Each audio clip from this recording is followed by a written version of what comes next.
Hi, book friends. Today, I am talking about Sabotage by Shantel Tessier.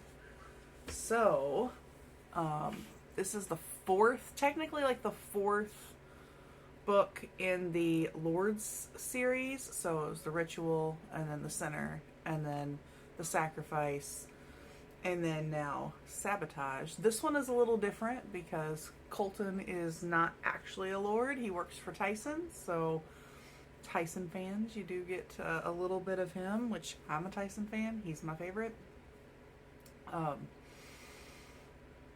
This is a short one. It's only like 200 and something pages. So it's a really quick read. There's not as much depth or as much intricate plot as the first three books have. But I think for the characters and for what the story is, I think it works. Part of me would have liked a little bit more, like, just a little bit more plot to it.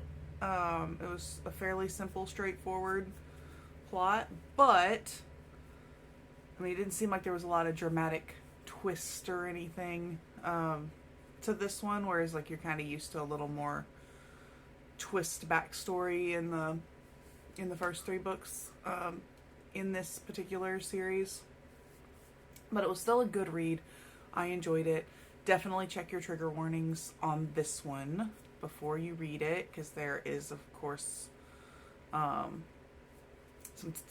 things in there that you may want to check before you read it, if that's a concern for you. Give it 5 stars and 5 peppers. I almost gave it 4.5 stars because I would have liked more plot, and I was like, oh, this is pretty straightforward. But then I remembered I went into it knowing it's a shorter book, and so for the amount of time you have to work with, it was, tied up pretty well and done well. So I was like, okay, I'm probably more like, 4.5, but we'll round that up to 5. And then definitely a 5-star on the spice rating, or 5 peppers, on the spice rating for how I do my ratings. Definitely think it's worth the read. I would not pick this one if you're just like picking a book out of the series and like, ooh, I want to read a book in the series and try it out. I would not pick that one. I would definitely read it if you already are a fan of the series and you just like continuing the universe. I don't know that it would be as exciting or as enjoyable as a completely standalone book. So that's my recommendation there. Have any of you read it? What do you think? Drop it in the comments, and I will see you soon.